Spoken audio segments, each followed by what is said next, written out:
Hello and welcome to the Lord's Last Play. I'm your host, Megan Ben, and in our space today we have game day staff. Please welcome Abby Ansel.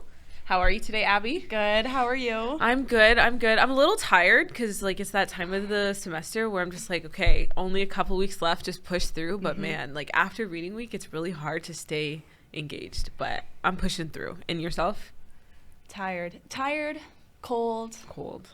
Running out of batteries here, but you know what? Like you said, couple weeks left. Couple weeks left. I can survive the nice holiday break, all of the holiday food and chocolate, and then bam, back and refreshed for January. Absolutely. I hope. So, share with me, what program are you currently enrolled in? So I'm currently in the sports administration program. So it's the 2-year version of the sport management program. Mm-hmm. And this is your second program here at the college? Second program. I started in 2022 in the fitness and health promotion program. Graduated that in 2024, and here we are.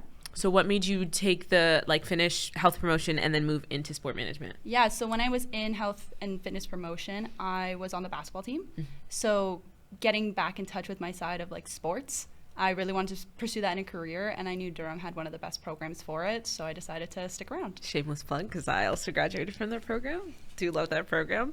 Okay, so you are our game day host and announcer. How long have you been in this role? So this is my first season with the Durham Lords. So since September, I've been in this role. Okay, and are you enjoying it? I love every second of it. As nerve-wracking as it is, it's one of the best opportunities I've ever been given. And I mean, just that one day emailing Cole from Game Day, and I said, "Are you looking for an announcer?" He said, "Yeah, actually we are." So from there, it's just been a whirlwind, but it's been so fun. That's so sick. So when you talk about a career in sports, is that the avenue you want to get into, like broadcasting and announcing? I think that's the biggest goal, is being an in-arena host. But other than that, I would love to work with the community and fan engagement. I'm very much a people person, so a desk job is just not up my alley. I feel that. So anything where I get to work with people in the broader community, for sure. Okay. So then what made you want to get involved with Game Day? I attend every single Lord's home game for the last 3 years I've been here. Yeah. And I said, how can I do this, but also be a part of it at the same time? Yeah. So really, it's just getting to be there with all my friends and getting to do a job I love and watching sports at the same time. Yeah. It's so much fun being on the far side of the court. Before I became the women's basketball team manager, it's fun in the stands, but you get a different experience being on the other side. And then it's also fun because you get to watch the fans' reactions when things go down. Especially during I'm not over there for men's basketball, but I can imagine how much crazier it would be on that side when men's basketball is playing. But it's so much fun. I wish I could carry Game Day atmosphere with me everywhere, because it's so motivating and it gives you another level of confidence, but it's just so much fun. So, I go home and I can't just go to sleep. I'm right? What do I do now? That was such a high, and now I have to go to bed. I debrief after games. I come home and I debrief with my mom, and my mom's like, "You didn't even play." I was like, "That's not the point. You have to understand. All of this happened." And she's like, "It's only an hour and a half game." I was like, "There's so much going on, but it's so much fun." And every day, every game is different. So that's why I love the atmosphere of sports. It's just fun all the time. Absolutely. So speaking of fun and being involved in all of the atmosphere and the hoopla, so unfortunately the Blue Jays did not win the World Series, so that's a bummer for them, but a great opportunity for you. Can you share a little bit about that with me? Yeah, so through sport management, I was chosen to go to Game 2 and work the Stand Up to Cancer activation on that Saturday. So a long day, about 12 hours in total, downtown. If you saw on TV, there were the cards that people held up during the activation time. Myself and the team from Stand Up to Cancer USA Marketing went around the entire stadium and put those cards at every single seat. Oh, that's crazy. And then we kind of just hung around, manned tables where people could come fill out their own cards for their loved ones or those they've lost or who have fought the battle of cancer. A very emotional day, especially, this is people being very vulnerable, and you're the first person they're interacting with, and I'm a very empathetic person, so some tears were shed, but I mean, it was a beautiful, beautiful thing to see it executed so perfectly. Mm-hmm. Oh, that's so sweet. Did you get to see any behind the scenes atmosphere of game day prep for the Blue Jays? Oh my goodness. They were hauling in all the World Series merchandise while we were there, and I'm like, these sweaters are just so close. Yeah, I'm like, let me in the shop, please. Right. So it's just everybody running around trying to get things done. It's such a well-oiled machine there, especially in such a high atmosphere place.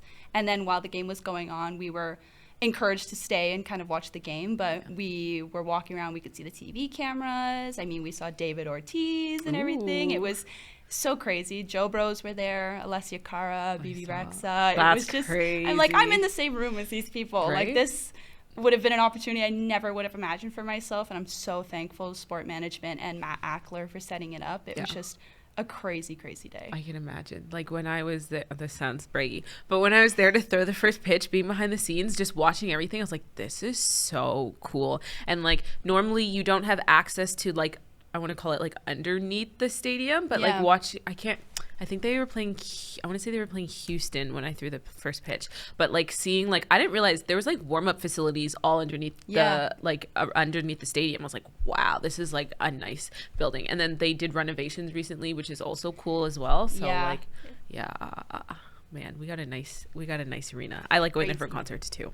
Yes. Would you be, this is a side question, would you be interested, what is it called? I want to say it's called like the Blue Jays Academy, but I know that's probably not the proper name. They do like a summer like internship, and I know it's really big, and it's never worked out for me to apply, but like they do, you go through the program, the internship, and there's so many different avenues of like the Blue Jays that they let you participate in. So I think like one is like game day experience, fan experience, there's like ticketing, there's sales, but like I know that people who go through this like get a well-rounded view of like sport business and the sport side of it. Like, would that be something you would apply to? Absolutely. And to be honest, I only started following baseball when I moved here in 2022. And then for now to be 3 years later in a World Series, I was just so invested. I mean, people can testify I sobbed after the Game 7. I mean, I'm just so into it now. And being in Toronto with such a diverse sport community of all these different teams, new and up-and-coming teams as well. Yes. I would love any opportunity with one of these major league teams. Right? Absolutely. I'm like so gunning. I would love to work for the Tempo, and then they just hired Sandy as the head coach. I was like, please, Lord, make this a possibility. Absolutely. I'm like, we're winning a ring. What are you doing next Saturday? This is so random and not on script, but I have a serious question. Like November 15th.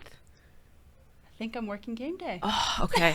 Well, no, that's a good thing. But I just realized I have tickets to the NSL final, and I was like, if you want to go, I have extra tickets. So I have to get rid of some tickets, so that's a brain fart. But like, we'll talk after this. We'll talk. We'll talk. Anyway, back on script for me. Okay, so we listen and we don't judge. Which Lord's team is the most fun to announce for? Oh, I love rugby. I love men and women's rugby. you know, I just think men and women, everybody's so into it, whether it's the fans or the players or the coaches. It's just that atmosphere, especially being outdoors too. Yes. I'm yelling into that microphone. Like, I'm not talking. I'm yelling because I'm just as hyped as everybody else. So I have to say rugby. Rugby? Okay, that's a good one. Which team draws the biggest crowd for a home game? Volleyball. Women's volleyball, I would say. I mean, there's not a ton of space, but those fans are so dedicated to their players, and it's so nice to see every time they get a pretty good turnout. Right, and then I always see like the cute little club teams come out too, so you'll see like little girls in the front row. I'm like, I want that. That's so cute. Okay. Yeah, absolutely. I think I know the answer to this one, but I want to see what your answer is. Which team has the rowdiest fans? Men's basketball. Okay, yeah, I thought so too. I don't know. I'm gonna call him Lord Superfan. There's this one guy. That one guy who stands in on the court every time. I'm just like, I'm surprised you haven't been like moved from there, but like he's dapping up all of the players after they make a play. Everybody knows him. He knows him. He's chirping the refs. The refs are there with the whistle. They're smiling and laughing. I was just like, this is he's so funny. into it, but like rowdy in a good way. There's never, you know what I mean? They're just at that level. They've never passed, that boundary. Yes. Yeah. But they're at that crazy fan level, and I love it. It was so good. So when we hosted men's basketball Final Four, it was him and some like grandma from Hamburg going at it in the semifinal. It was so funny. And then last year at the gold medal match, like he was walking up and down like the stands at Humber, and again like the same grandma was going at it with him, and we won this time, which is better. But it was like I love watching him because he's just so entertaining. He's so passionate. Okay, building off of men's basketball, which name is the most fun to call out? Now, last year, I know that was Mark Stoop, because every time it was Mark Stoop, and it like got the crowd going. Who's the most fun name to announce this year? For men's basketball Or from any team? sport? For men's basketball, Caleb Carter, that guy's crazy from the three-point line. Yes. So like making his last name longer, Yes. that's super fun. I love Jesse Buck from women's volleyball. Yes. I don't know. There's so many. And I'm like, even for away teams, I'm practicing those names ahead of time because, they deserve the recognition Yes. too, even though they're at our home. No, I appreciate that. That is so important because sometimes when you go, like, rugby is a little bit more neutral because we all play tournament style. So it's not always like the team that's hosting that's being announced. But like, I won't say what team we went to, but we were away and the way they announced our team names was just so like sad. And I'm just like, come on, like, okay, we're not the favorite team to win here, but like put some respect on our name. So Absolutely. I love that when you guys are announcing here, like you give the same respect to the away team as you do the home team. Yeah. Come on. Like just Especially for like basketball too. Yeah. We're announcing position as well. So like just giving it that extra emphasis, it means so much to the other team. Yeah. Like you don't know. I mean, I've had a grandma come up to me at one of the volleyball games. She goes, "My grandson has never had an announcer at his game, and you said his name right." And I was like, that's like the most wholesome thing I can hear Right? as an announcer doing it for the first time too. Yeah. I'm like, that's all I need. But I think that's all so I need. important too within the game day experience, like giving everybody the same recognition and the same love. Like I think that's so important, and I think people recognize that when they come here to Durham is like you're getting the whole treatment, like you're getting VIP. Like even Yes. though you might be the op on the court, like we are supporting you through your experience here. So I love that. I think that's Absolutely. important. Okay, my last one is I have an answer for this, but what is the best halftime game in your opinion? And I'll judge you if you have a bad answer. Oh. I love the Lord's Lanes. I mean, I've always liked that one because there's a lot of younger kids who get to do it and try and knock down all the pins. I like rugby when we have to kick. I fell for that one. We did that. I fell on my butt, but that was It's funny. okay. It was okay. graceful. It was graceful. I would say Lord's Lanes. Lord's Lanes? What's your favorite? Okay, my favorite is musical chairs, and I feel like we don't do that one enough. It's not appreciated enough. It's not appreciated because I like as a rugby player being able to just throw someone off it respectfully, throw someone off a chair to claim my spot. Like I'm so competitive, so there's nothing like it, and the other ones don't get me as riled up and heart racing as musical chairs. So petition to bring musical chairs back at least one time, just so Please, I can Cole. play. Please bring it back. Shout It's out to Cole. entertaining for everybody For too. everyone. In the stands, Yes. people are yelling. We're laughing from behind the scores table. There's so many moments of musical chairs. Too funny. But yeah, so I'm ready, Cole. I'm ready. Question: you're announcing this weekend for men's rugby at home? Yes. Okay. Yes. I'm on the broadcast for men's rugby this weekend at home, so Ooh, it'll be okay. fun. Okay, I got to get some tips from you on how to call out names, so that's perfect. Okay, so our last segment. What would you say to someone here at Durham who wants to get involved with game day? What advice would you give to them? Put your name in the hat. There's so many different positions, whether you want to be, at the face of it, or if you want to be behind a camera or on a headset. There's so many opportunities for you. Just do it. Like, I mean, I emailed one day just hoping there might be a place for me in the Lord's game day staff, and there was. It's the best decision I've made. Like, it's just so much fun, and especially Cole. Like, he is one of the best bosses I've ever had. He is awesome. Cole and Christina and Zach, they're the best team to work for, and I'm so appreciative that they gave me this opportunity. Yeah. Like heavy on that. I don't think people realize enough that like just by asking for something, you'd be so surprised what opportunities you can get. And that is like Absolutely. such a strong testament. Like send an email, ask a question. Like half the stuff I've gotten, like it's just because I was like, hey, I have an idea, or is this available? And they're like either no, but yes, you can, or yes, you can. And like, Yeah. if the worst they say is no, that's okay. But you never know unless you ask. That's my whole thing. I'm like, the worst you're gonna get is a no, Right? and that's it. Right. So If you don't have a fear of the word no, there's so many opportunities out there. So yeah. Okay. What would you go back and tell yourself in your first year as game day staff? Like what have you like from your first year as game day to now, like do you think you've done differently? I would just tell myself to not be embarrassed. Just don't get embarrassed. If you say someone's name wrong, nobody's listening. Correct yourself, redirect, and just go at it again. Like nobody else can do this job as good as you can in that moment. So just embrace that. I mean, there's a lot of people who wouldn't want to be in that position, speaking on a mic in front of so many people. The fact that I'm doing it now is crazy to me because I'm always so nervous, and then I just do it and it's so exciting. So I would just tell myself to just let go of the fear and the nervousness and just be in the present. That's so important. Enjoy the moment, all of them.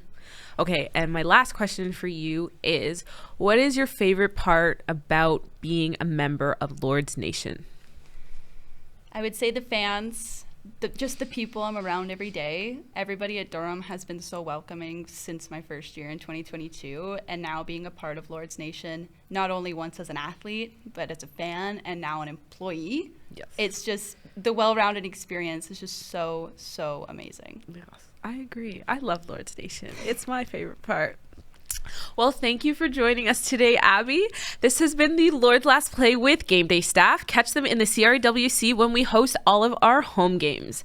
Tomorrow, men's and women's basketball are going on up to Barrie to face the Georgian Grizzlies. For tip-off is at 6 and 8 p.m. respectively. Men's rugby is at home on Saturday, hosting the Conestoga Condors for the OCAA semifinals at Thompson Rugby Park. And as always, parking is limited. Show up, show out, and please carpool. For my sanity, please carpool. And I will also be on the broadcast commentating, so tune in at 1 p.m. sharp to watch your Lords reign supreme. Follow the respective link on the Durham Lords website and you can watch from home.